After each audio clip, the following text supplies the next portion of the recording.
The year is 331 BC, more than 2,350 years ago. The place, a broad plain in northern Mesopotamia, known to the ancients as Gaugamela. Here, beneath the rising sun, two worlds will collide.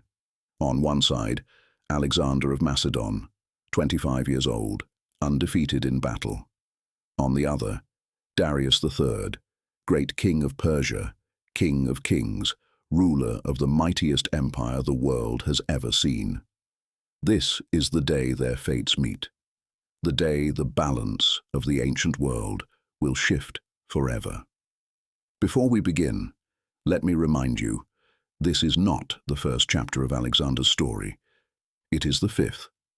We have already told 4 great tales upon this channel. The life of Alexander, from prince to king, from dreamer to legend. His first triumph at the Battle of the Granicus, where he crossed from Europe into Asia. His clash with Darius at Issus, where an empire trembled. And his unbreakable will at the Siege of Tyre, where he conquered an island that defied the world. Each of these stories is told in full here on this channel, rich with history, truth, and cinematic life. If you have not yet seen them, I urge you, watch them when time allows. They will give you a deeper understanding of who Alexander was, and why this battle, above all others, would make him eternal. But now, return your mind to the field before us, to Gaugamela, the final reckoning between two kings, one born to rule the world, the other to lose it. After the fall of Tyre and the quiet submission of Egypt, Alexander turned his gaze east. Persia still breathed, wounded but unbroken. Word reached him that Darius had gathered another host, greater than any before. So in the heat of late summer, he marched his army through Syria and across the Euphrates, moving like a spear aimed at the heart of Asia. Scouts rode ahead through dust and mirage. Villages emptied before them. By the time they reached the plains of Assyria, the truth became clear. Darius had chosen his ground. The great king waited near the village of Gaugamela, upon a plain so vast and level it could swallow an army whole. There he would use his scythed chariots, his cavalry, and his sheer weight of numbers to crush the invader once and for all. When Alexander's army made camp, they saw the glow of countless fires in the distance, a horizon of flame. Some said the Persians lit them to celebrate victory in advance. Others said it was to show their king that no man had yet fled. That night, the Macedonians slept in silence. Their tents were few, their confidence unshaken. As Arrian records when asked how many Persians faced them, Alexander replied, "Enough to fill the graves they have dug for themselves." He spent the dark hours riding the perimeter, studying every rise and hollow of the ground. Then, before dawn, he slept, a sign to his men that he feared nothing. Across the plain, Darius remained awake, anxious, already haunted by the memory of Issus. He ordered his troops to stand ready long before sunrise, and they stood there trembling as night turned to gold. Morning broke clear and windless. From the Macedonian ridge the world seemed to shimmer.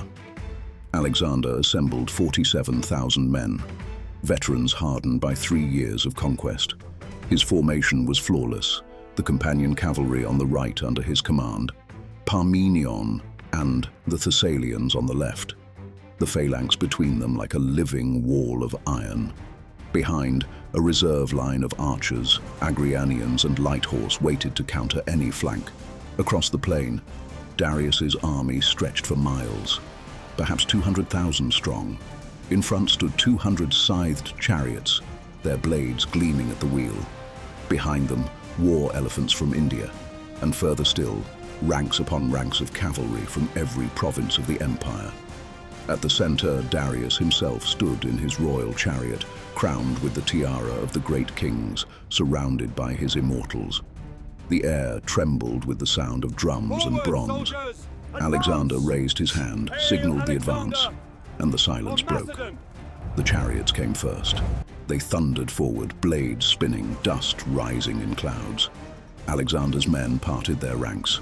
opening corridors just wide enough for the chariots to pass through. As each rumbled by, javelins and swords struck the drivers down. The threat was broken before it reached the phalanx. Then came the Persian cavalry, a tide of men and horses sweeping toward both flanks. Parmenion held the left, fighting for his life. On the right, Alexander saw the enemy line begin to extend, trying to outflank him. He angled his own advance diagonally, drawing them farther outward, stretching the Persian formation until its center lay exposed. Then, at the perfect moment, he turned sharply left, shouted a single command, and charged.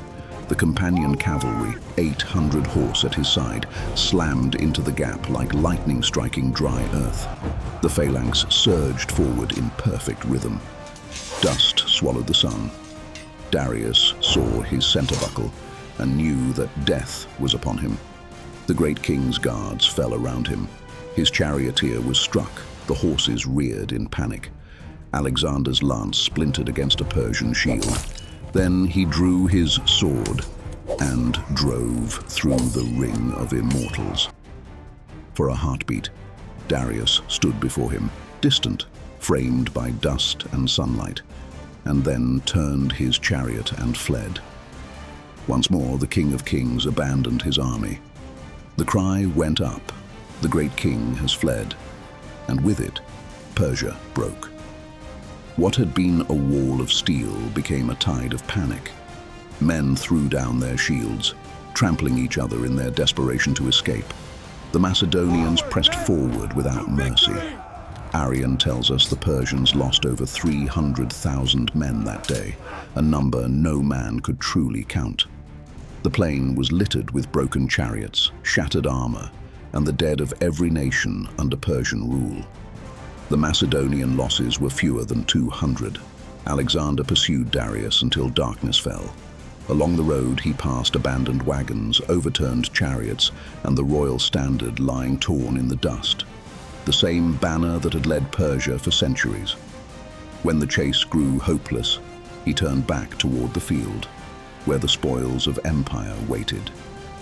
By nightfall, the plain of Gaugamela was silent, the silence of exhaustion, not peace. Fires burned across the camp as Macedonians searched through the wreckage. The royal pavilion of Darius was found intact, larger than a palace, hung with gold-threaded curtains and perfumed with frankincense. Inside lay the treasures of a world, the great king's bow, his scepter, and his chariot of gold. There too were the prisoners of rank, nobles, officers, and servants, trembling, awaiting judgment. Alexander entered quietly, his armor dark with blood and dust.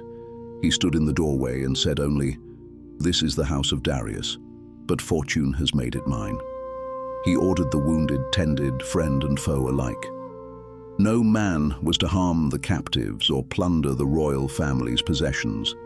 Even the Persians, stunned by defeat, began to speak his name with respect. At dawn, he gave burial rites for both armies, Macedonian and Persian, and offered sacrifices to the gods of both lands. Then he gathered his generals and pointed east. "We have taken the world of men," he said, "and now we must take the world of kings." Only then did he march toward Babylon, leaving the battlefield behind him, but not the memory of what he had done. For on that plain, empire itself had changed hands. I have now told you the story of Alexander the Great and the Battle of Gaugamela, fought in 331 BC, the day the empire of Persia fell to a single man. What I have shared with you is drawn from the writings of Arrian, Curtius, Diodorus, and Plutarch, voices echoing across 2,000 years.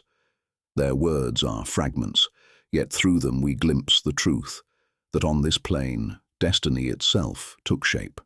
If you have not yet seen the 4 tales that led us here, the life of Alexander, the Battle of the Granicus, the Battle of Issus, and the Siege of Tyre, I advise you to watch them when time allows. Each will give you a deeper understanding of the man who stood unbeaten before kings and gods alike. I am the teller of stories from ancient times, the keeper of the chronicles of great warrior leaders, kings, and generals who set the world on fire. What I share with you is the best that any man can do. I am Lysanias of Delphi, known in my age as a wise man of deep learning and clear thought. Those who study history have called me the mirror of memory and the voice of truth. Now, before we part, I ask two things of you. First, subscribe to this channel. Do it now, and you will be among the very first to stand beside me when we tell the next great story, the burning of Persepolis, the fall of Darius, and the final march east. Join me, and together we will keep the light of history alive. And second, leave a comment. Tell me what you think of Alexander's victory and of the story I have told. Your words are not just heard, they are remembered. They help shape what comes next, and I will read them all. You and I, though separated by centuries, are kindred spirits, seekers of truth, drawn to the fire of those who changed the world. So until we meet again, may wisdom guide your thoughts, courage shape your days, and curiosity keep your heart alive.